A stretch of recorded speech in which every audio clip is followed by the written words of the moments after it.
dun.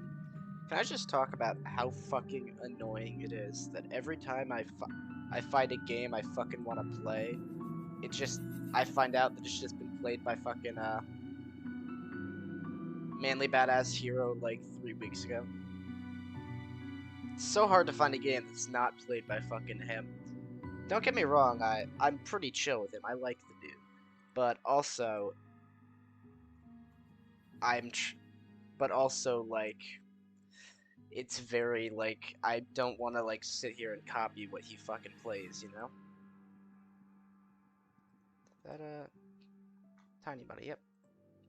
So, is it not capturing? It's so fucking weird.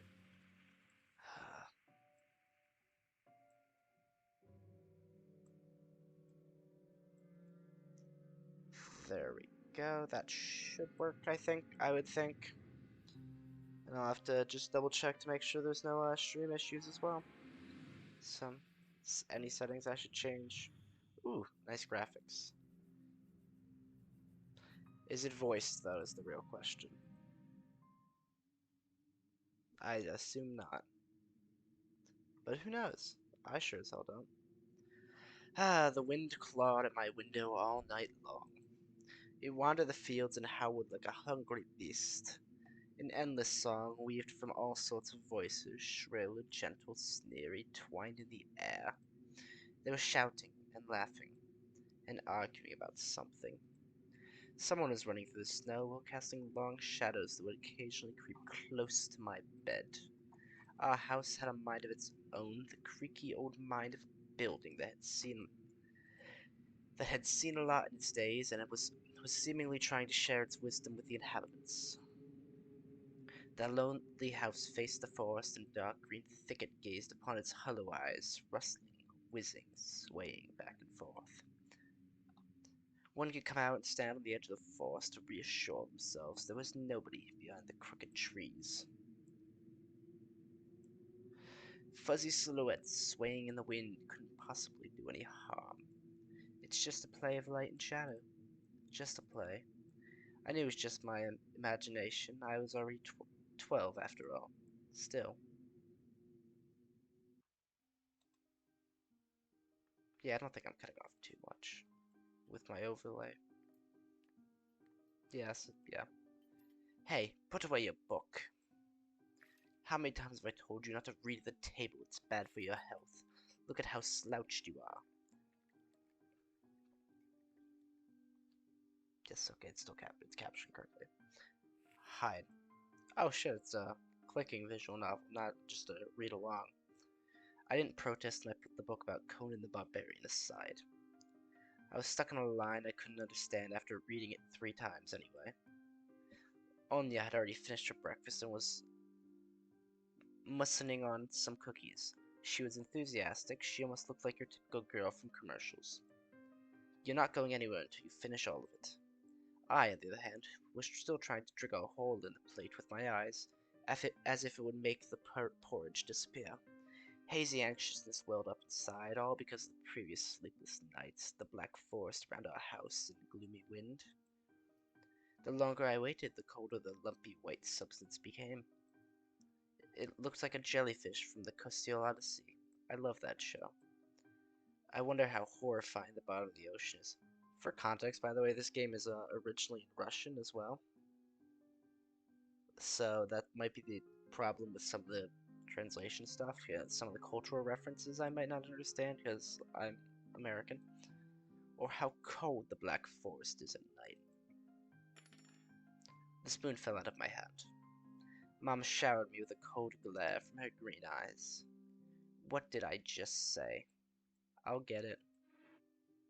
I had 10 seconds to catch my breath before battling the porridge once again. I felt around for the spoon. What is this carved on the other side of the table? Karina. That's my mother's name.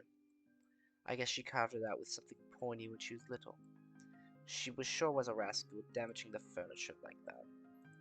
She would scold me for a week if I did something similar, though. Should I remind her about it? No, she's been in a bad mood lately. I imagined her as being my age, sitting under this table. I wonder, was Mom afraid of the dark back then? Or did the sounds come from the attic? Or thick forest? I imagined my grandmother coming into little Mom's room, sitting at the edge of a bed where Olya sleeps nowadays, saying this in her soft, smooth voice. Taiga's a special place, little girl. It's watching you closely, sniffing you out, trying to discern what kind of beast you are. If you're a good sort, it won't abandon you in times of trouble. But if you're a bad apple, it'll grab you by the side and drag you under the ground. And that would be it. Grandma's caring. She never fought with anyone, never yelled, never swore. These were the times without maddening screams until late at night, without smashed dishes and mutual accusations. Our parents used to love each other back then. I remember listening in on one of their conversations by chance. They were talking about Grandma and getting prepared for her own funeral. She had already bought a casket. Oh, whoops, for them.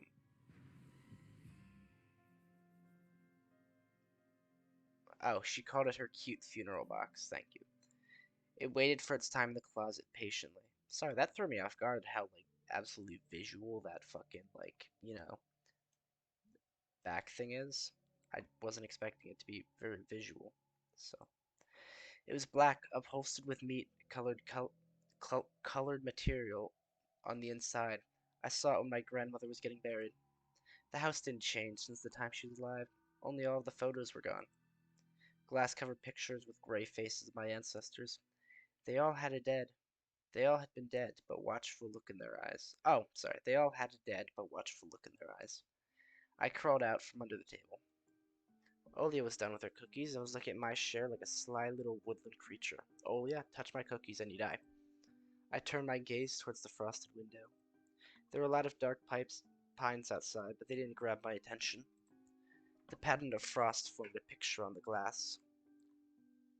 Oh, Olya, look, it's a fox. Where? It almost looked like those optical illusion things they put in the back of student notebooks.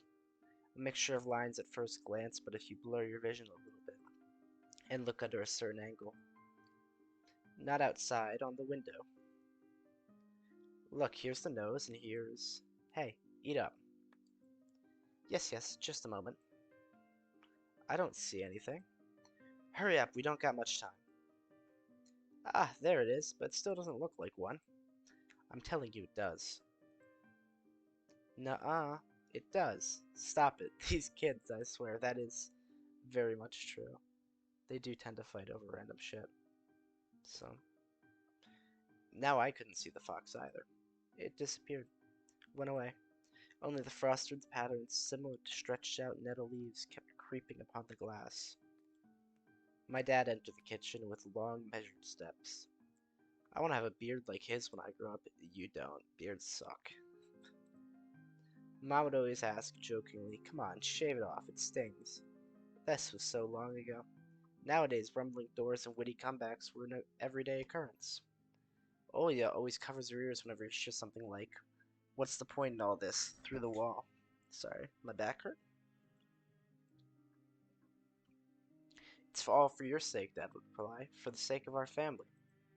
I always caught every sound in fear of hearing the most dreaded, the deadliest word that started with D. Divo. D-I-V-O. I don't even want to finish it. It was scary to imagine that my little sister would be torn apart and taken to two different families.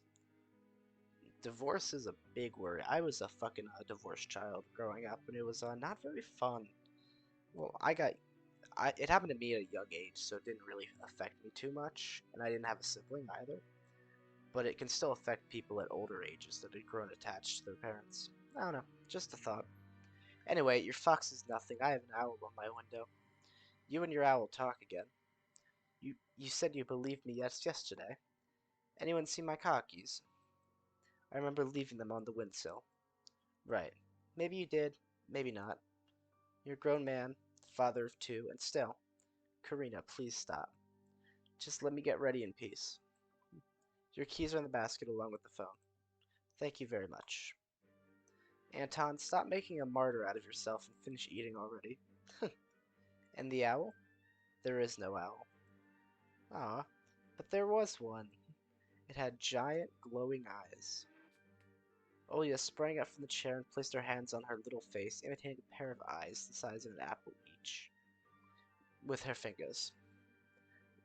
Last year you had bye in your closet, now this owl? Is that a term I have to fucking look up, or? But I saw it. Olia shifted her gaze back and forth from Dad to Mom to me, but couldn't find any support. Have you thought about befriending it? Sir? Oh, there we go. Glossary. The Slavic folklore and nocturnal spirit used by parents to threaten their ill-behaving children. Oh, okay. That makes sense. Have you thought about befriending it? You know, like feeding it with God damn it. Feeding it with imaginary mice. Don't bully our girl. She's just afraid to sleep alone because she's still little. Olia pounded her lips in rebellion and rushed into the hallway. The staircase that led to the second floor creaked. Mom gave Dad a strict look. Oh, that look in her eyes. It's so uncomfortable to be pinned under it. Dad just snored in reply and left, ringing with the keys he just found. A minute had passed and the theme song from The Little Mermaid echoed throughout the house. It was stored on an incredibly worn-out cassette tape, which Dad had already had to glue together once. It's so easy to fix objects by gluing them back together, for example. But how do you, yeah, that's where that was going, 100%. Mom moved to the living room and I was alone, anxiously stealing glances at the window. Olia had trouble sleeping ever since we moved to this house. She would toss and turn or curl up into a ball under her blanket. Sometimes she would jump up in the middle of the night and turn on the VCR. Cartoons helped take her mind off all the troubles we had with the move and our parents. Yo. And then Olia said she saw a giant flying monster outside her window, and she became obsessed with it. Our parents did everything in their power. They tried every little trick to get rid of those ridiculous things. Oh shit, I missed that. Oh, fuck. Hold up. To get rid of those ridiculous fears, Olia refused to sleep alone and didn't believe the owl was just one of her nightmares. After tonight, I was unsure of what to make of my sister's words, what to think of it myself. Can nightmares be infectious? Mass paranoia, perhaps? Last night I couldn't get a wink of sleep and ended up thinking of what to expect in my new school. There were a couple of days left before the beginning of a new term. My imagination drew long, twisting hallways that led to a classroom full of kids. Shit, we're doing one of these horror tropes. But all the students behind their desks were simply dark figures cut out using a template. Circular holes gaped in the middle of their faces, and a pair of eyes blinked inside those holes. It was as if some completely different creatures were looking at me from behind the flat black silhouettes. The cruel glares filled with icy sneers made me shiver from head to toe. Will I survive here? Won't they gang up on me and beat me down, stomp on me with their bloodied shoes? The damn school can burn for all I care. I just wish for anything to happen to it, doesn't really matter. I didn't want to go back there that much. Fuck, I keep doing that. I don't want to see people who are just itching to smack me on the head trip me up. Think of a new offensive name for me worse than the previous one. I felt like the glasses I wore made me an outsider or some sort of monster. My gaze slid out across the drawings hanging on the wall. I couldn't consider myself a great artist, but Olia begged me to hang them. Drawing was the only thing that made me happy as of late. The small circle of friends I had also enjoyed my paintings. They promised to call me from time to time. Sometimes I imagine my mom picking up the phone and saying in a cold voice, "You've got the wrong number." Or Anton is not around. Anton is not around. I imagine my future classmates lying in their beds just like me, listening to the howls of invisible werewolves outside their windows. Maybe my new classmates will like me after all. But who would ever like a boy with thick glasses? Yeah, we're going in the bullying route, okay. I mean, my dad used to wear glasses when he was little, and now he's married to the most beautiful woman on the planet, my mother. The house creaked, pressed on by the wind. The condo we used to live in, a 9-floor concrete building, buzzed with a neighbor's drill, mumbled with a TV set from behind the wall, cried like a baby from the big family next door. Our current house, though I couldn't really call it new, was completely different. It was silent and easygoing during the days, its shadow lay dormant in the corners on the closet cobwebs under the stairs. But they all woke up during the night. Something was watching me from every corner, almost as if the old photos of my diseased family, with their ashen eyes, were hanging on the walls in place of my drawings. The floor was squeaking, rusty drains were moaning, the attic was accompanied by noisy drafts. One could think the house was performing some sort of demonic melody. And then I realized I was, in fact, hearing music. It was already playing for a good while. The ambience music, yeah. Oh, never mind. Somewhere at the end of my perception, I could hear a flute. It was mixed in with the sound of the wind, of the creaking old house, and my thoughts too. I stood and rushed to the window. I wanted to reassure myself that this music was nothing more than a product of my imagination. It's not like someone's playing it there amidst a cold, snowy night, right? Someone's definitely doing that. Any other options? Are there multiple endings? Yo, dancing fucking bears? Those are definitely bears and foxes and lions and tigers and bears, oh my. Someone was dancing in the field. Black silhouettes I could barely make out, with the dark forest as their backdrop. They jumped around, basked in moonlight, bumped into piles of snow, rolled around and crawled on all fours. Stories about two wolves playing under the moon came to mind, but these were clearly not wolves. They stood upright at times, circled around, holding hands and whipped up snow, disappearing into the shadows for a brief moment and then coming back. Something bizarre was going on. Shadows dancing in the stairless abyss made my imagination go wild, making me anxious all the time at the same time. Suddenly the music had stopped. The dancing shadows froze in place, and I could swear pierced me with their eyes. One of the silhouettes immediately parted from the bizarre shadow carnival and sprinted across the field with giant leaps. Please don't. Please don't do this. It glided on squeaky snow without leaving any prints until it was devoured by the pitch-dark shadow of my house, which became darker and thicker.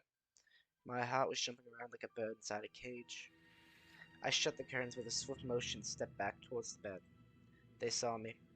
A freezing taunt of fear washed over me. Probably a photographic memory and they know who you are now. I stood in the middle of a perfectly dark room and listened to some unwanted guests move and scrape around looking for an entrance. The sound moved to the right, then circled around the house. Now my guest should be at the front door. I jumped into the bed and covered myself with the blanket as if it could protect me. The shackles of fear locked my muscles. I remembered at my funeral my grandmother lying there, hands across her chest, her facial features sharp like that of a tin doll. Ants running up and down the legs of chairs that held my grandma's casket. I imagined those little creatures climbing onto her head and pulling up her eyelid with their tiny legs. Then her wrinkly eyeballs would once again move inside their sockets and she'd be able to hear her grandchildren. I was chanting the spell she taught me throughout the whole procedure. And now, lying under the blanket, listening to the squeaks and howls, I was repeating the same words. On the island of the Buyan, underneath the blemished sun, in the sea of the color blue, stands a cabin made of wood. That probably has to have some significance, either to a puzzle or something. There lay lard and ashen hair for the spawn of the devil's lair, to feast and always leave alone, God's faithful servant named Anton. Evil leave this house must. Ashes to ashes, dust to dust. Bizarre sounds had disappeared. So that's your mantra. Uh, I cautiously peeked out from under the blanket and saw curtains waving around like a hangman, and the night doused me with a new portion of boiling terror. The sound scratched at my eardrums. In reality, something or someone was scratching at the front door, clawing at wood, demanding to be let in. The door was shut. Dad had become very cautious recently, so he installed a sturdy lock. I remember him staring at the force intently as if he was looking for someone. Ashes to ashes, dust to dust. I hugged my knees and placed the chin between them and drilled the door with my eyes. It was so flimsy and weak before the might of darkness. And then the doorknob twitched slightly. Then it turned halfway, once, twice, as if the person who tried to enter had no hands. The doorknob tilted once more and then started clicking violently. My jaw cramped from fear, my wet fingers clutched the blanket. The door creaked and opened. The wind taunted me, moaning inside the tin drains. Now, Now you'll see. The door was wide open. Darkness wreathed inside the carnivorous mouth of a doorway. Two. Nay. As if the night was calling out to me, flapping its black wings and sparkling with rusty hinges. It was trembling, ensnared by the web of darkness that hung in the corners of my room, waiting for the one who weaved it to come out of the gaping black hole. Toe. Nay. My abdomen tightened and my chest rose up, ready to exhale a desperate scream. But before I was able to do anything, the darkness asked me, Tony, you asleep? My sister's pale face protruded from the dark, thick shadows. I almost screamed from relief. Olya, I'm not sleeping. Did something happen? Olya frowned, sticked out her lower lip, a clear sign she was about to cry. It's there again, staring at me. Shoo her away, Tony, please. I'm so scared. Fear that was tormenting me just a minute ago crawled away and hid somewhere in my stomach. I needed to calm Olya down. It's just a dream. Don't be scared. Dreams don't bite. No one is going to harm you. Olya sobbed. She was trying her best to believe me. But was I sure myself? I have an idea. Let's go to your room and watch the video Sleeping Beauty, for example. You like that cartoon, don't you? Why does Sleeping Beauty have a prince and I have this scary bird? I mean, Sleeping Beauty is not the best movie for other reasons. The question took me by surprise. Alright, let's watch Cinderella. My thoughts became tangled fuzzy. Why does Cinderella have a prince and not a bird? Come on. What was that? What studied me with its eyes while dancing feverishly under the moon? The darkness was clinging to the window, and it couldn't be fooled by Grandma's old chants. It couldn't be satisfied with a feast of lard and long ashen hair. Tony, you coming? Yes, just a moment.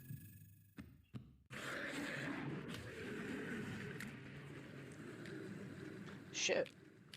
We got fucking devoured. Flesh noises. Yeah, let's fucking go. Oh shit. It's actually animated? Damn. That's why I didn't want to laugh at Olya and her owl in the morning. Who could be knocking on our door here in the middle of nowhere? We don't know anyone around here. So persistent. I feel extremely unsettled just from the silly thought that our morning guests could have come from the woods. I could barely hear voices coming from the front door. My mind was urging me to hide. In the closet, under the table, behind the curtains where Olya always hides. Tony, come here. I felt like kettlebells were tied to my feet, but still dragged them towards the hallway. A couple of policemen towered over me in the doorway. They smelled like frost and worry. My mom always winced and grumbled the moment she saw patrol cars. Worse than bandits. At the moment, though, she looked somewhat confused. Hello. Senior officer, who wore a grim expression, nodded. A boy has gone missing yesterday. Her name is Vova. Look at this please. Have you seen him? The policeman held out the photograph to me.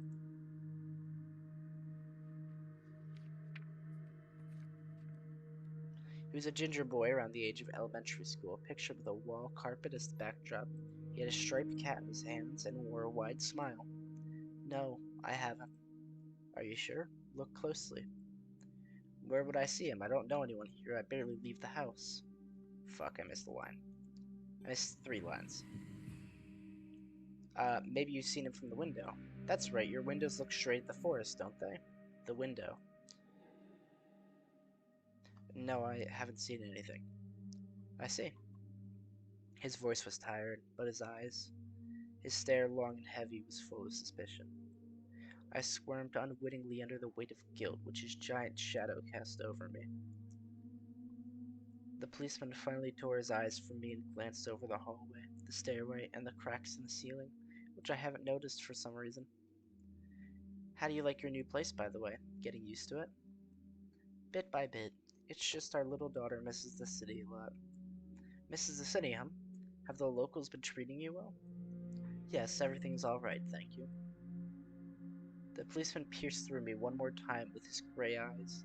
My head started spinning. Um, can I help you somehow? I asked that in a shaky voice to look like a polite boy and end this unpleasant conversation sooner. Now that I think about it, you look just like one of my nephews, little fella. He's a witty boy around your age, wears the same type of goggles, always engrossed in reading those mystery novels. Uh, Told me he wants to roam police school when his family visit us this summer. Wanted to help other people just like me, see? I felt uncomfortable, as if a distant relative and not a police officer stood before me. You know what? Little boys like you should stay at home, stay away from trouble. Times have changed so much. Mom interjected in a cold voice. You don't say. Ah, well then. Ah, police officers. Always an interesting lot. What grade are you in, Tony boy? Sixth. Have you made any friends here so far? Not yet. I'll be going to school for the first time after the break. Ah, then I'll leave you my number just in case. Call me if you have any new info. The policemen were gone along with their shadows, the smell of cheap cologne and the photo of a smiling boy. His face stood before my eyes. I thought about what he felt, being all alone right now there. For some reason I imagined the forest swaying in the wind. What did his poor parents feel? What would my parents do if I'd gone missing? Would they cry and thrash around hysterically? Or would they accuse each other, like they always do, and eventually forget about me? Mom, this is Vova. Did he go missing out in our forests? Seems like it, poor child. Is Vova a name? Okay, I wasn't sure if Vova was a name or a cultural thing. I looked out the window at the road. The police UAZ drove off to the village. I don't know what UAZ is. Sojin roughed off-road freight passenger car brand, which was produced in the Ozviet car factory. The officer's nephew came to mind while splitting off old paint from the windsill. I remembered all teenage boys' mystery novels from the Black Kitty series I read this summer. Mystery books. Your average boys and girls investigated all sorts of mysteries there. They'd look for clues, spied on suspicious people. After a set of amazing adventures, bam, solved any complicated case. They became local celebrities and must have made their parents real proud. I noticed a trail of policeman footprints that led into the forest, and then it clicked in my head. Why don't I start an investigation of my own? Oh no, this is not going to end well for you, Anthony. Maybe I'll find that lost boy, and I'll get my reward. Oya will be so happy, or you'll be lost too. And not only Oya, Mom and Dad too. Maybe they'll even forget about their quarrels for a while. Maybe it'll save us from the D word. Yeah, no, that doesn't help. Divorce is something that just kind of happens. From what I know, it's like things don't work fucking out, and that's okay. It should be less stigmatized against. I fantasized about buying Oya a Tamagotchi and getting a cassette player and a bunch of tapes for myself, and a whole box of Kinder Surprise. When was the last time our parents brought us any toys? Last autumn, I think. My dad had lost his job at the time. There's that annoying song about it. Sung by an off suburb accountant. Very popular. I had no idea what was the accountant's job like. They counted money. Neighbors used to envy us. But nowadays, Mom and Dad barely had any money to afford sweets, and Dad would always divide a single chocolate bar between me and Olia. Sometimes I gave her my share too. No matter how much I wanted to eat sweets, she was just a pipsqueak. I couldn't wait to go out looking for clues. I'm going outside. Yeah, right. You want the police to go around with your photograph next? Fucking sassy ass. The forest is so thick. What if the boy got snatched up by wild animals, or something worse? Even worse echoed through the hallway. I won't go far. I'll stay away from the forest. Did you hear what I said, or should I repeat myself? You better pack your school bags or go play with Olia. The sound of splashing water came from the kitchen. That meant the argument was over and Mom had had the last word. Oh shit, I get to free roam now. Damn. Uh, my face cam's covering it, but to my right is a fucking under the stairs, which I'm gonna go to first. The dark, stuffy closet. Mom says it smells like mice, but how does she know their smell? She hates it when I stick my nose in there. She's afraid I'll cut myself on the freshly sharpened axe. And Olya can't even be lured close to it. She thinks Baba is living there. I tried to help her fight her fears once. I opened the door and turned on a dim lamp so she would see there was nothing but cobwebs, dad tools, and scratched walls. She still didn't believe me. She liked to hide in the closet, and I liked to hide in the closet and listen to Olya count outside. 1, 2, 3, better hide from me. And then drag her feet on the creaking floorboards, hoping she wouldn't need to look for me in the cramped monster's den. Is that just gonna... Anton, get your ass out of the closet immediately. Okay, it just yells at me repeatedly if I do that. Mom's peg top, a family relic. Mom played with it when she was little, and then she gifted it to me. Oli was next in the succession line. The toy belonged to her now. She stared at the dancing spindle as if it would show her something, a fairy tale, or maybe even our future. Now my little sister was a bit too old for the old squeaky peg top. So what I am noticing is that this game's not going to, like, oh, it does tell you what's interactable. Okay, that's good. My parents prohibit me from making long-distance calls, but from time to time I really want to hear my old friends. Sometimes I would pick up on the phone, listen to the low hum of the zoomer and the distant cackling, imagining the wind howling in the isolated chords.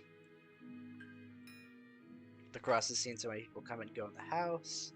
It was black as if it absorbed all human sin from the long years it was hanging under the ceiling. After Grandma had died, Mom was going to take off and hang a horseshoe from its place as a lucky charm, but she cut herself with it across a sharp corner and almost fell from the stepladder. Dad called it again a sign from above and ordered the cross to be left alone in its rightful places. Okay, let's go kitchen, right, I guess. Can I talk to you? Or... It's difficult to lie to Mom, but there's no other way for me to run away from home. Mom, something's wrong with the TV. The picture's dim and there are stripes all over the screen. Mom's face became visibly distorted. You're killing me here, so have you had enough of shooting these stupid ducks now? Told you, the kinescope will go dim because of your console. Where will we find a TV technician in this hole? Fucking duck hunt. Maybe it's just the settings? Please, go see for yourself. Strange, worked fine this morning. Maybe the snowfall caused it. Mom rubbed her hands clean on her apron and went to Olya's room. What's interactable? Newspaper?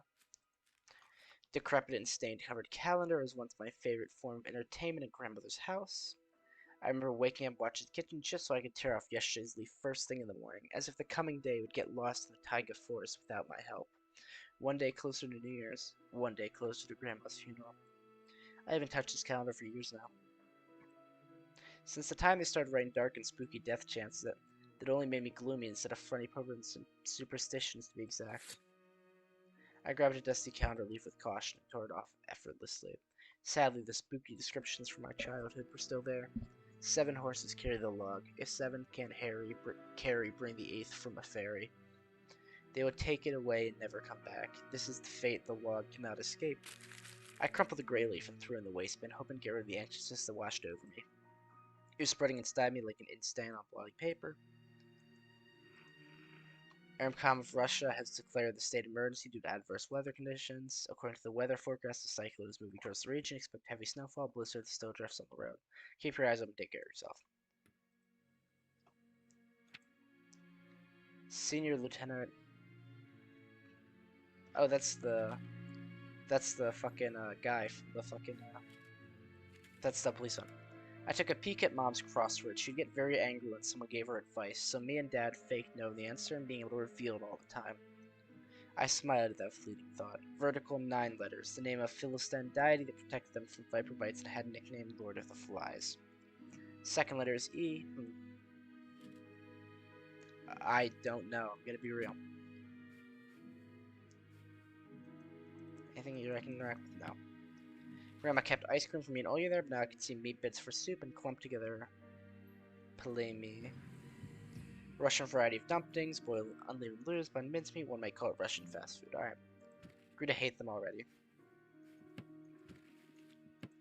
So now that Mom's not here, am I able to fuck around in here? Nope. Okay, I guess. I guess we'll just go outside then. The front door, carefully so Mom wouldn't see me from the window. When I crossed half the distance with the forest, the snow piles became as high as my knees. I remembered my nightly fears. The The silhouettes I saw were around here. They were jumping and holding hands, and hypnotizing music started playing in my head all on its own. In the light of day, those distant figures felt like a simple dream. The sun turned my nightmares to ash, but the aftertaste was still there. Distant ringing in my ears, distorted shadows crawling on the snow alongside me, and the barely audible whisper in my head, blurry and almost kind. Everything was silent. So silent, felt like the world was totally empty. No ground, no sky, no parents, no Olya. The time reached its limit, a one-way trip that ended at the forest's piney stockade. Sometimes silence was much more scarier than any stream. Our parents would scream at each other while arguing, and both me and Olya turned to stone, listening to them. But then came the ringing silence. Our apartment became a numb a couple days before we departed. It was hard to remember the last time Mom and Dad joked around, laughing, or spent time together, almost like all of it was in a previous life. When they kissed with Olya present, she was always frowned and snorted in a funny way. But one day it all changed. Something important had left our home, and something scary filled the remaining void. It was as if a fire broke up and our parents were hurriedly packing their belongings, trying to save themselves and us. But from who, though? From the victims with dead cold eyes who sometimes visited in our previous home? The eyes that saw only bits of worms in the black ground and everything. And somewhere far away a siren was going off, trying to warn us of the incoming menace. I shuddered, chasing away my delusions, and looked around. There was only me, this white field, and the wind that was whipping up icy dust and belts of powdered snow. I squinted from the sun and turned my eyes to the sunless forest. And it looked especially dark in contrast of the blinding whiteness. Knobby tree roots slithered under the snow like fat snakes. Rotten leaves and carnivorous needles froze into the ice. Dry, prickling branches intertwined, bringing up uncomfortable thoughts about fences. Oh, that's a glove right there. Is that what's his name's glove? Were they protecting the forest? Were they keeping something from breaking out? Some object was hanging from one of the pointy branches. As I tried to get closer, drowning in snow, when I almost got to the edge of the forest, I saw a knitted mitten. It looked like a wounded bird among a hungering semi-dark.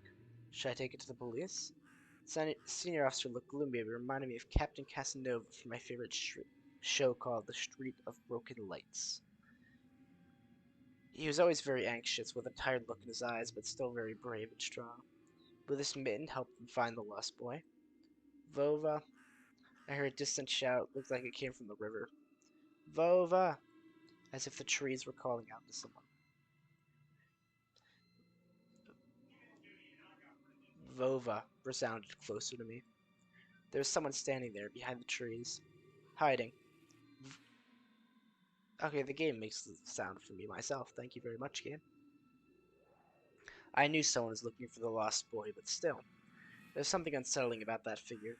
Its stillness, how it was bent unnaturally towards the ground. Its blackness. There's no one there, just branches and roots. It's all just my imagination. A nearby bird flapped its wings loudly. Oh, shit. A shadow split from the tree and disappeared from my sight. I looked away for just a moment. When I turned my gaze back to the same place, it was gone. So was my imagination, after all.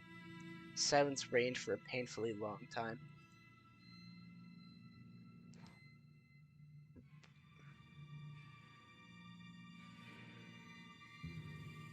Slow panning of the camera.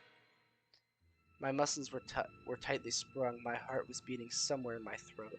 Any noise, any little movement, any small whisper from the thicket and I'd sprint. But nothing of the sort happened. I looked at the mitten once more. I'm gonna take it. Wait, I should have saved. I decided to take the lonely mitten from the branch. Vova. Oh, well, I can always just fast forward through everything too. A shout rumbled across the field and dissolved into the distance. No echo, no hope for a reply. Oop, he's over here now. Oh, he's here now. I stumbled towards the bristly trees and tried to claim my find. It didn't budge. I pulled harder, the branch cracked and the mitten tore off, landing with my hand with a squishy sound. All too heavy, wet. I squeezed without thinking and something dark spilled from it, forming a tiny string between the mitten and the snow. Steam rose from the snow pile.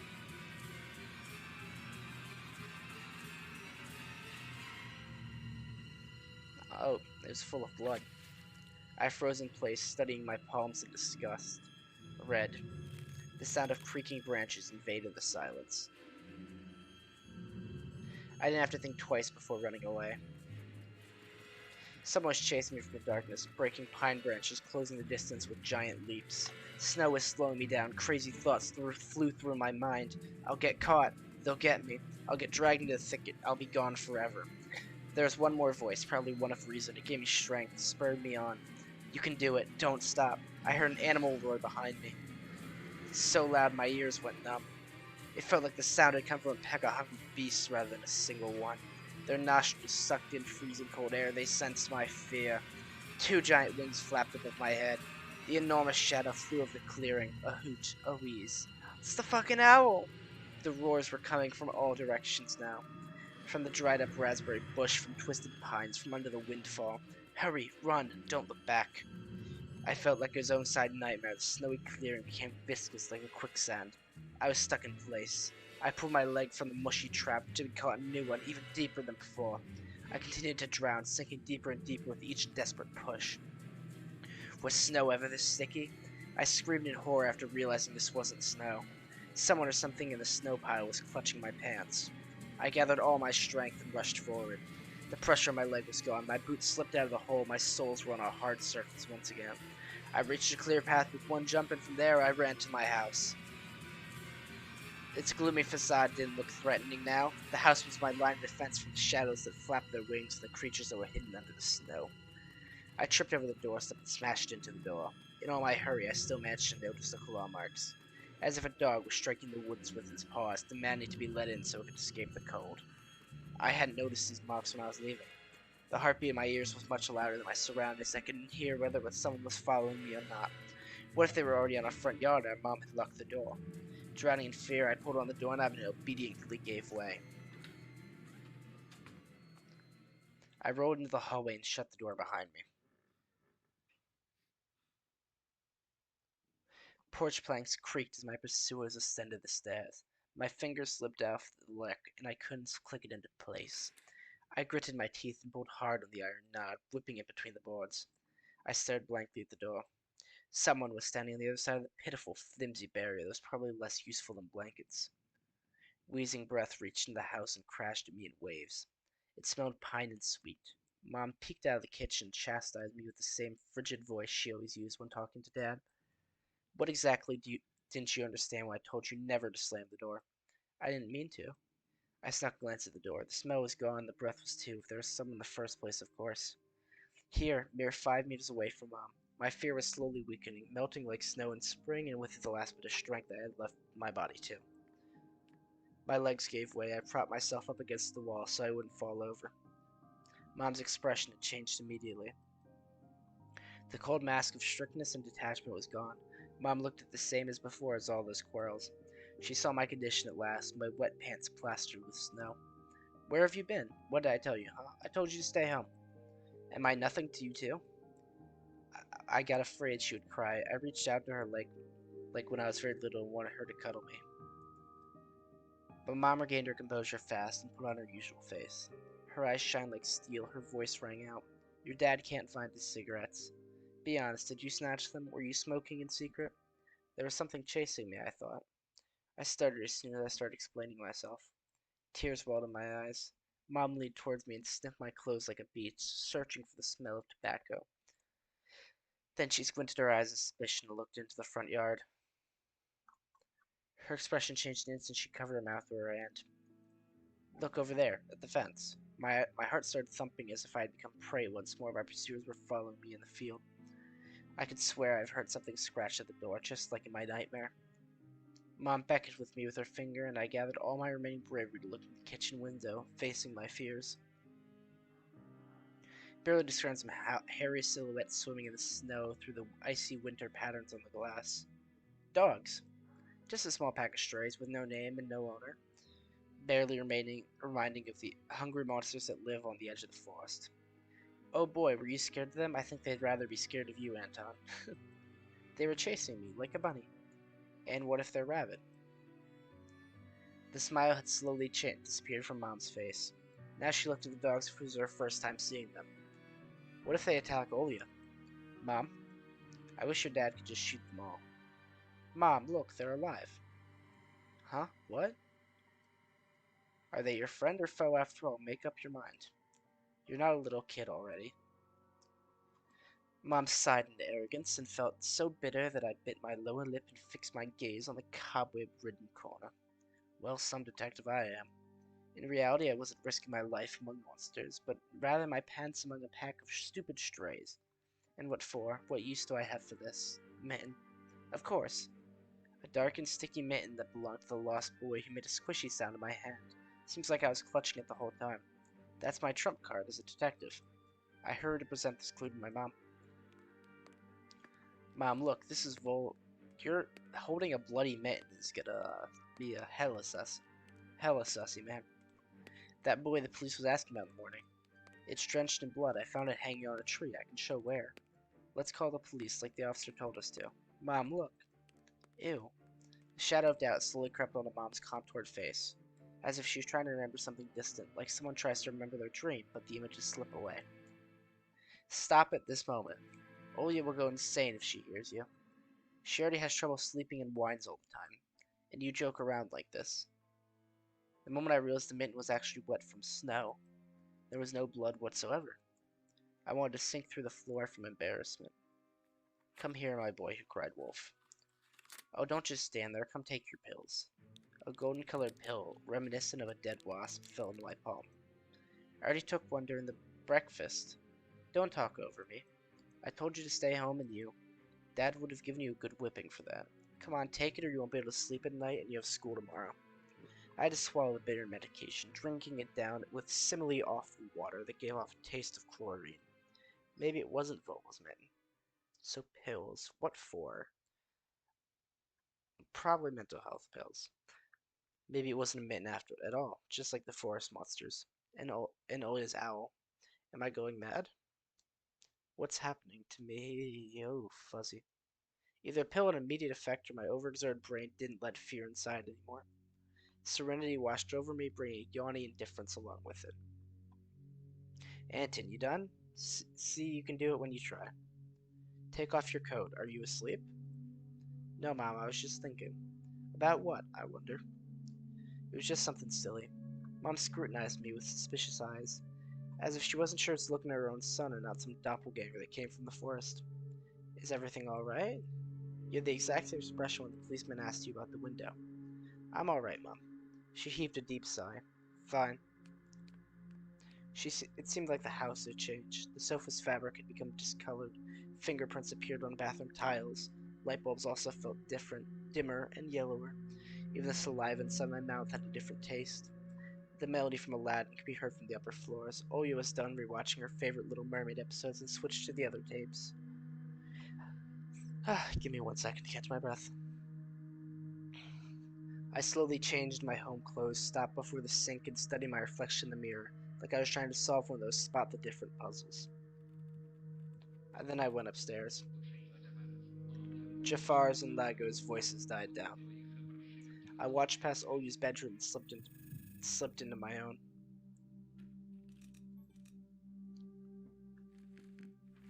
Monsters, Ghosts, and UFOs, Encyclopedia of Paranormal Phenomenon, learn about the Loch Ness Monster, Medusa Gorgon, and Bigfoot from there. Olya's always scared of the book. I could barely handle sifting through the monster and alien sections with me, but the middle part where they talk about the ghosts really freaked me out. Remember hunting ghosts after I read that book? I measured the distance between I and my table every morning, checked if they moved due to some supernatural force come in the morning. They didn't. But to be honest, what was I expecting? To be Casper the ghost? Triceratops figurine. Dinosaur lover, I see. I know about all sorts of dinosaurs. Velociraptors, Afronev... Hypes... I remember going to the movies to see Jurassic Park, back when we still lived in the city and taking pictures of the T-Rex in the hall. It turned his head and roared. It was awesome. And besides, it was like a Robotech transformer. I love this cartoon. When a jet fighter speeds up in the intro along the signs of blaster fire, you know your next 20 minutes will surely be amazing. Zentradi space station is captured. Rick, get ready for battle. The forest didn't look grim during the day. Entangled tree branches in the distance and snowy field between our houses and the forest brought sleepiness to my eyes. Sometimes I would still catch myself looking in the mirror at the icy treetops instead of doing my homework. One of the drawers was empty. I hid the policeman's phone number along with the mitten here. This simple action drained the last bit of strength from me. I sat on the bed, and only then I noticed there was something behind the curtains. A tired hand dropped to the sheets. Whether it was due to medication I took or the stress I underwent, the room began to contort, as if the wind was blowing the walls out like a pair of sails. Fuck. The only stable thing in the room was a figure between the windowsill and the curtains. The flimsy piece of cloth was stuck to my hidden visitor, like a savant of sorts. Olia? Who else would be standing out there? I stood up and licked my dried-up lips. Yeah, Olia, it's so funny. It's not Olia. The silhouette was unmoving. It was enveloped softly by the curtains, as if there was a thick layer of darkness there, not a human being. I reached towards the curtains. Ba-dum, ba-dum, beat my heart, controlled by medication. The wings sang in the field with a chorus of voices. For a second I wanted to return to bed, just lie down and watch the person behind the curtain, knowing full well they were looking back at me. They were looking without blinking, waiting for me to fall asleep. Plastic rings rustled against the holder when I pulled open the curtains. Oh yeah. Damn. I knew it was you from the beginning. A blinding bright hello above Olia's head with the setting sun as a background. My sister was shining. When she was just a baby, Dad always used to say she was shining with happiness. I always retorted, but Dad, she's not some flashlight. But I brought her to the window one day and sunlight poured on her smiling face, and I felt like I was holding a child valiant from the light. I saw everything, Olia said. Oh, really? What did you hide? She was just like my mom when she was little, before she put on her sad mask of tiredness and switched to a commanding tone of voice. It's nothing, just... Olia ran to the table, her eyes round, and asked, You stole something and hid it there? God damn it, Olia. Don't tell people and I'll pay you $20. Are you a thief? No. No, far from it. What? Don't be stupid. I didn't steal anything. A clear image came to mind, that mitten hanging from a tree branch. What if I did steal it after all? From the forest, from the tilted figures standing behind black trees. Olia could be selfish and stubborn when she wanted. Then show me. Swear that you won't tell anyone, then I'll show you. Olia wore a plotting smile. I swear on Mom's heart. And though she heard about one of the movies about the pioneers we've watched. Communist organizations exist around the world, somewhat reminiscent of the Scout movement. Don't say things like that. Olia nodded and made a gesture with her hand, locking her mouth with an imaginary key. She was filled with curiosity that was splashing in her. Oh, my tinnitus. Oh, God.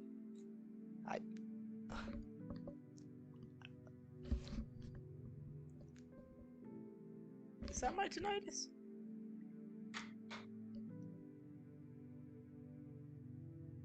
There we go. All gone. Sorry about that.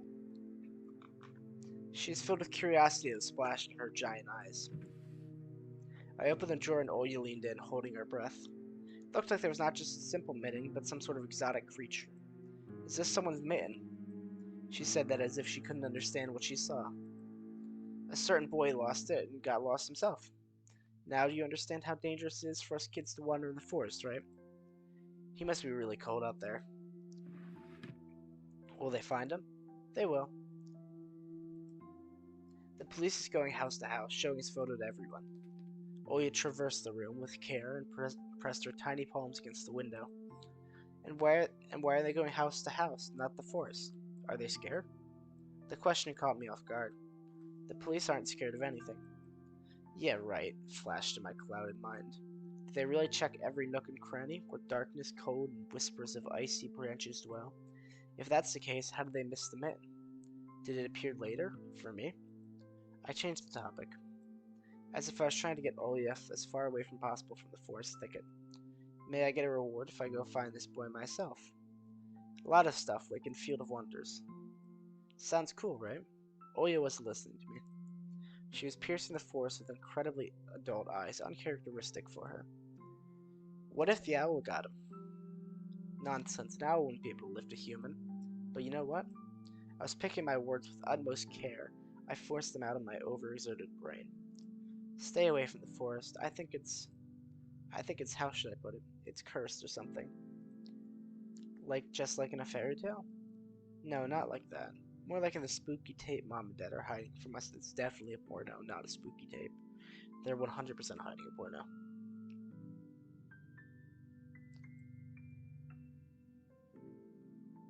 Olia shivered and stole a glance at the window. I saw you running away. Someone was chasing you. No, it's just I was hurrying back home so Mom wouldn't be worried. I look at my sister and my heart was tearing up. She was so fragile, so easily to stifle her light. A gust of wind and her small fire would be gone. You're lucky. Mom won't even let me go outside. For good reason, I think. You're small and very susceptible to wolves, like most small children are. I'm like a princess in the tower. Can't go anywhere. I'll die from boredom here. You're wrong.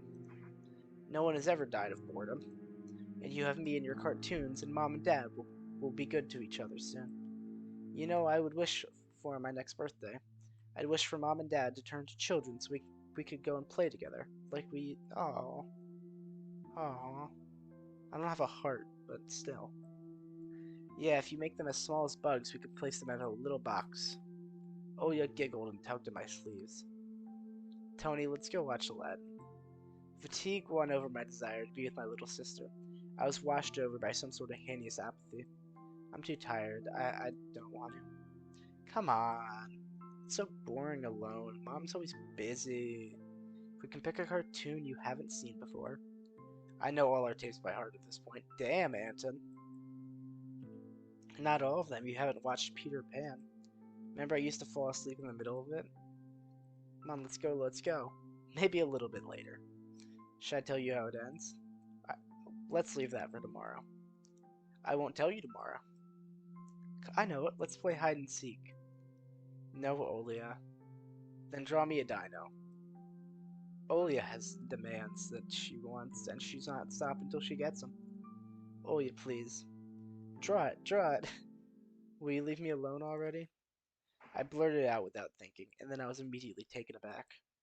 I'd never screamed at my little sister. Oh, he screamed? Oh, yeah, he did scream. I didn't even realize that. I never screamed at my little sister like that. Olia stared at me in shock. Her lips started trembling, a precursor to tears. My chest was seething with disgust and embarrassment. What's happening to me? I hurried to prevent Olia from crying. Alright, you win. Let's go watch cartoons for a bit. I don't wanna. I came to her, put my hand on her soft head. Let's go. Watch Peter Pan. Boo, you'd fall asleep again. I smiled and lifted her chin. Her eyes were wet and felt bottomless. I promise I won't. And I'll draw you a full Triceratops later. Hooray! Triceratops. Well, close enough. Oh, I forget how young Olia is. Olia rubbed her eyes with the sleeve of her pajamas, and shining smile returned to her face. I'll go ask Mom for condensed milk and you rewind the tape. The bread is fresh, just how you like it. Alright, be careful not to spill the milk, or you'll be yelled at again. Wanna bet I won't spill it? The tape is somewhere in the nightstand. I'll look for it. Olia disappeared to the doorway. I dragged my feet into the neighboring room. Oh boy. I got to explore her room real quick.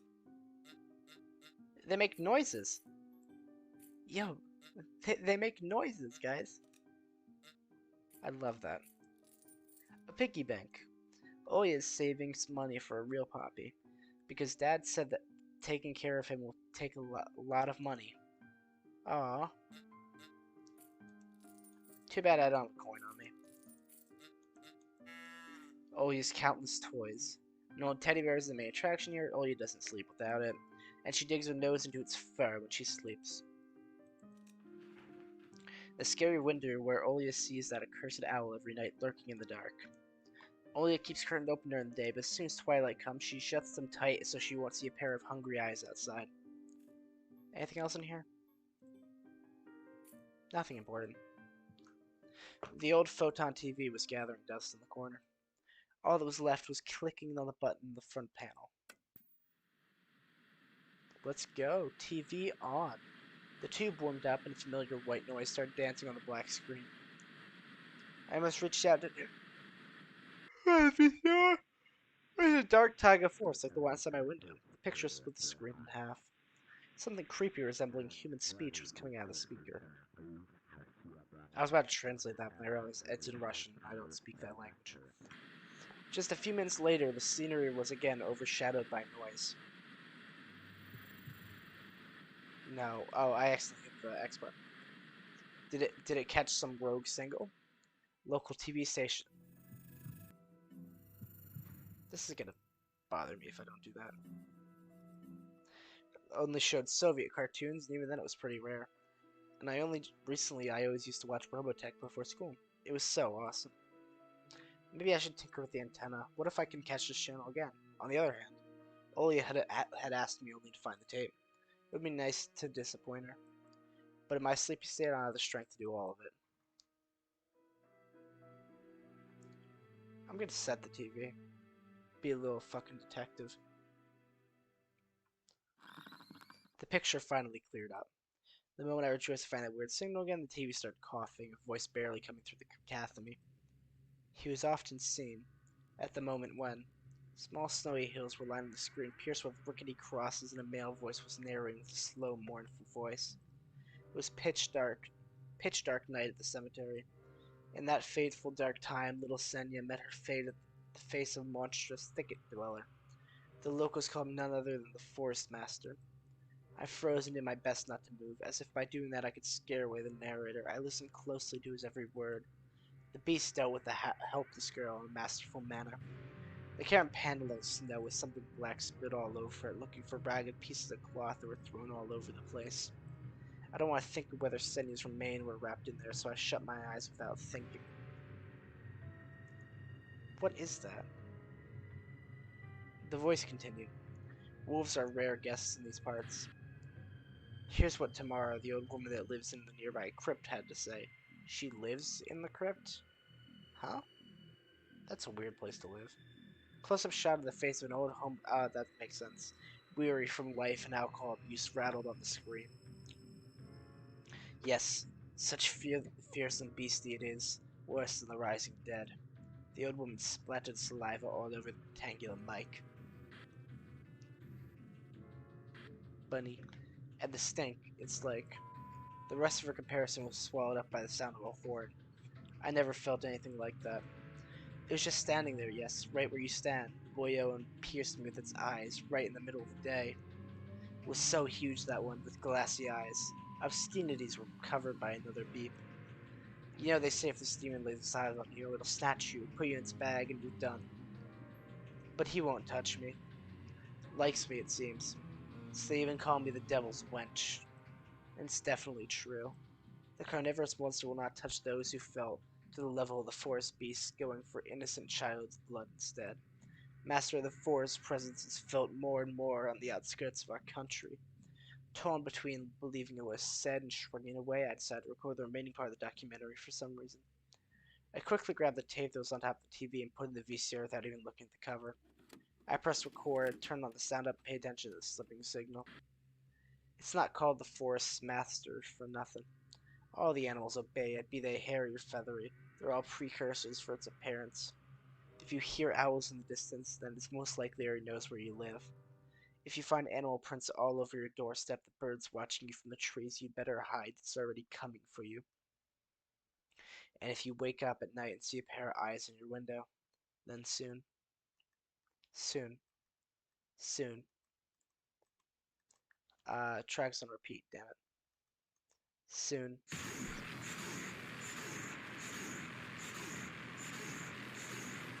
Bunny, bunny.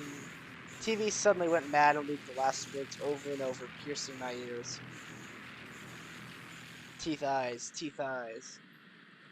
Ah, yes. I got goosebumps all over my spines. The tape ended and was rewinded to the beginning. The sound of rustling tape reminded me of leaves in the wind and the low horn of the beast. I woke up from my stupor and pressed the button. VCR ejected the tape. For a moment, I thought it was stained with saliva. That was just the light of the chandelier making the black plastic glossy. And then I saw the cover. I recorded over Peter Pan. That's what I get for hurrying. It was bad enough that I ruined Ollie's cartoon, but I also put this creepy stuff over it. I can't let her see this. We'll drown in tears. I snuck a glance at the door.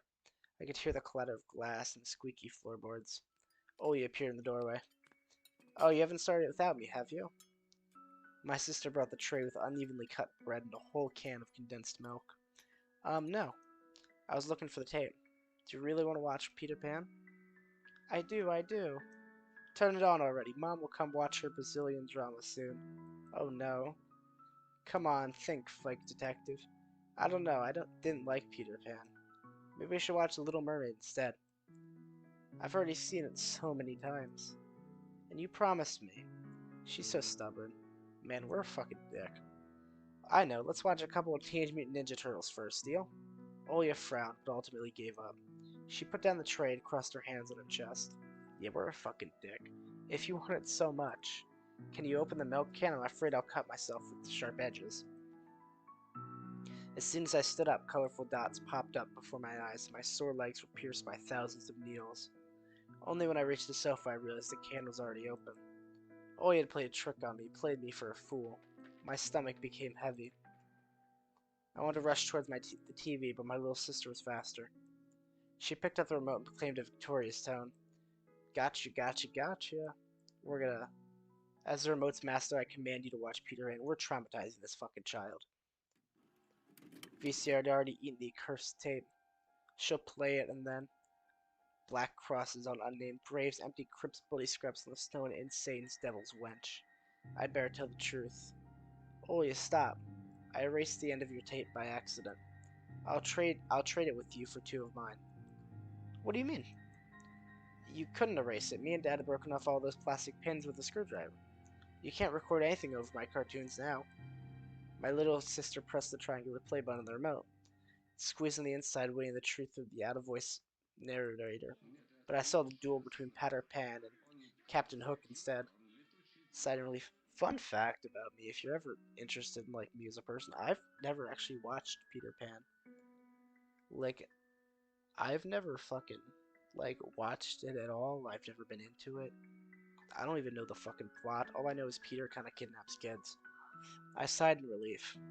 My head, heavy as a leaden ball, now rested in my hands. Olia smiled in joy. She put the tape on rewind and started spreading milk all over her bread. And when the cartoon started, she forgot about everything in the world. As if she really got transported to Neverland, like she always wished. To be honest, I also imagined myself there, in a land where one never ages, one never argues over little things, no one listens to fights or the sound of broken plates at night. But now Peter Pan's land was especially far away. My thoughts dragged on, stumbled on the horned beast that awaited me among the trees, and the narrator's mournful voice haunted me, sliding over bushes and ravines, like winged carnivores would track its prey. But I felt like I was dreaming with all my eyes open. Then my little sister's scream pulled me back to reality. Tony, shut the curtains, fast. Why? No one's watching you. It's dark, and when it's dark, the owl comes. I'm scared. I got out of bed, fighting my drowsiness, and closed the curtains. I did my best not to look outside towards the treetops, towards the taiga forest, which seemingly drew closer and closer. Of course, it was just a visual effect from the shadows of branches escaping the snow. Tony, Mom thinks I made the owl up. And Dad thinks too. Thinks I'm a liar since I'm small. But the owl exists. Honestly, it does. You do believe me, right? Then it comes every night, and I swiftly grabbed Olga's hand and looked her in the eyes. I was trying to transfer at least some of my courage and determination. But did I really have these qualities? Yes, I believe you, alright. Just don't nag our parents about it anymore, okay? They're already dealing with a lot, so they'll end up getting mad at you. Come and tell me if anything happens, alright? And don't look out the window. But it wants me to look. Doesn't matter. Act like it doesn't exist and never existed, like it's made up, just like Mom and Dad says. It'll get tired of waiting and fly away.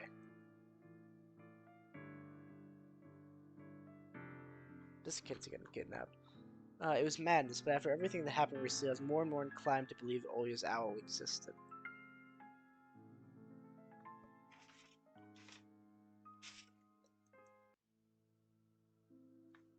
Bum, bum. We followed Peter Pan's adventures as if nothing had happened, if the forest didn't kidnap kids, as if our parents weren't tearing each other apart bit by bit. Captain Hook was running away from a crocodile, Captain Pan was heading to London on a gilded sailboat. By some miracle, I lasted longer than my little sister. Olga's eyelids had dropped. She started snoring lightly, resting her chin on the side of the bed. The chorus was singing the ending song. The world of Disney was lit up by a silvery moon. Rabbit. Another moon peeked from under the first one. Scary and wan, hung over the Tiber forest. The horrific report got recorded right over the credits. My throat went dry, my pulse became faster. I looked towards Olga. She smacked her lips in her sleep. I squeezed her remote with all my might, ready to press stop at any moment. I rewound the recording, checking if it was intact, and carefully took out the tape. The protective pin was still in place. I stood up and left Olya's room. We're going to cut it, aren't we? Oh. Whether it was by providence or by curse, I hid the tape amongst the mittens at the exact moment Mom peeked into my room. Evidence. Enough playing around. It's your first day at school tomorrow. Go to bed. You should sleep properly. I don't want to be teased for being sleepy, right? Adults think everything is so simple. As if sound asleep would ensure my classmates would like me. I covered myself with a blanket up to my neck and listened to the house humming, to something invisible rustling in the corner. My inner voice had a question for me. Do I want to hear that mysterious flute again? Yes or no? Maybe it's part of growing up, and I can't fully understand my own desires. The forest wailed beyond the barrier that were my walls. Some ethereal entity wandered the fields. Branches shook as if calling for me. The wind howled on in the night. My thoughts were like annoying flies that entered my head before becoming weak and tangled. I didn't notice how I fell into slumber. Thank you for completing episode 1, Tiny Bunny. Do you enjoy it? Do you want to know what happens next? Alright, I'm very actually interested in the story. But there is a couple things I do want to check. So, I don't think there are multiple endings, but I do want to see the different responses for if I skip that. So I'm just going to quickly run through and just skip through most of the story.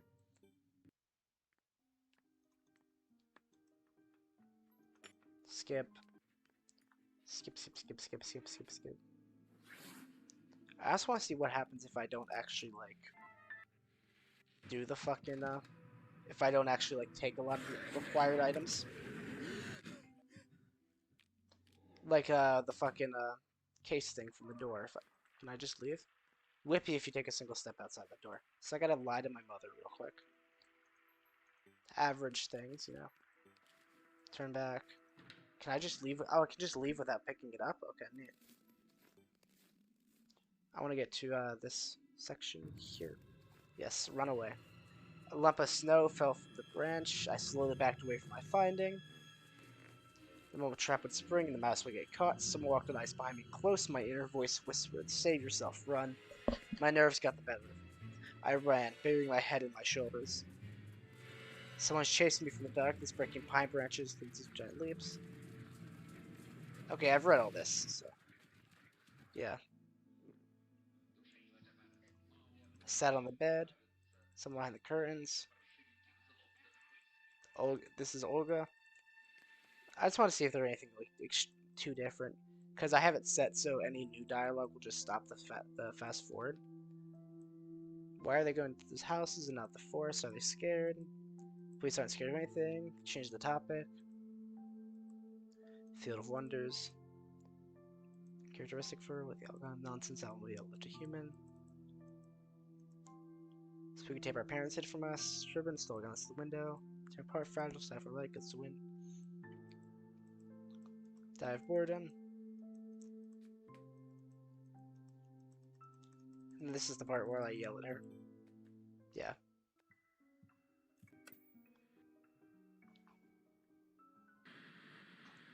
Search instead and just skip past all that shit. Blue hippos from Kinder Surprise. Found the tape I needed thanks to its shabby spine. Got a blue rectangle from its box.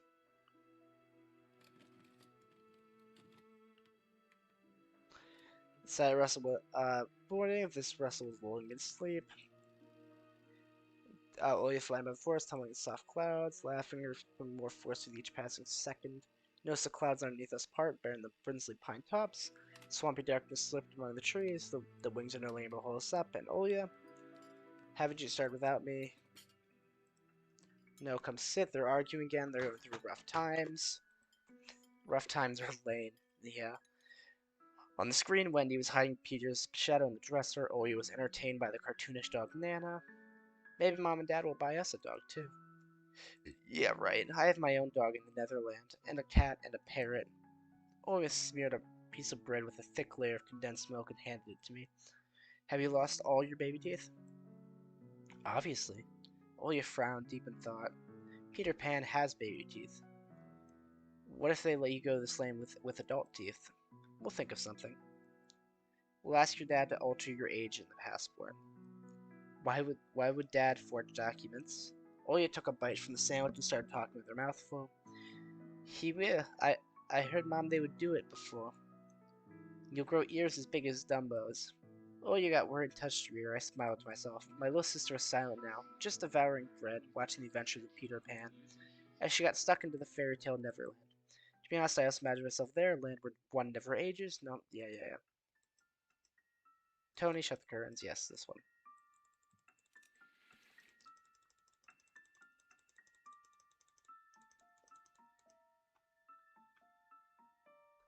She goes to sleep, right?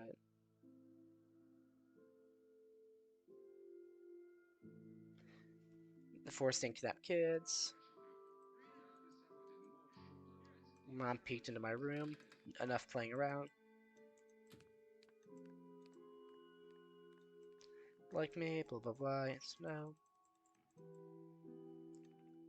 Okay.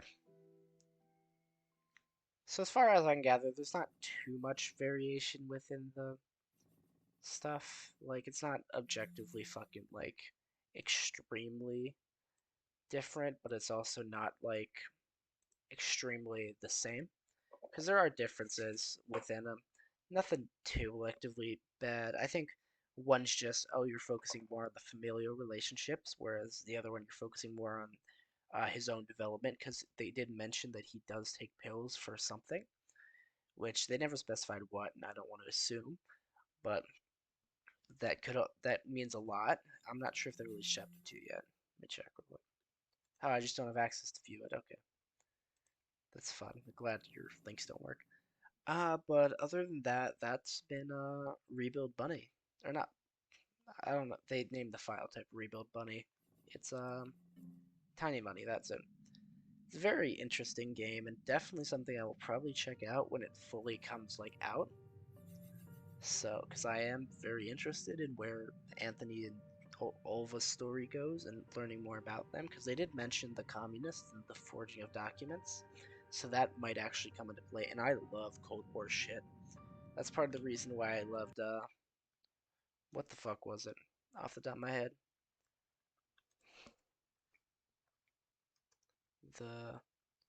What was it? I have to find it real quick. Survival horror, just for my example one. What the fuck? Can I not find my fucking sources? God fucking damn it, Hat. Stupid ass Maddie.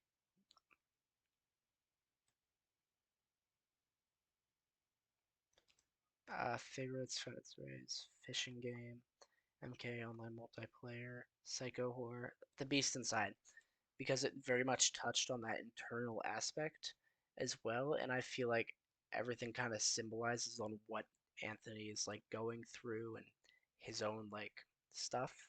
And he does have his own problems, don't get me wrong, because divorce does fuck someone up. And I feel like he just had some other shit going on. Ooh, I found a game for tomorrow. Alright.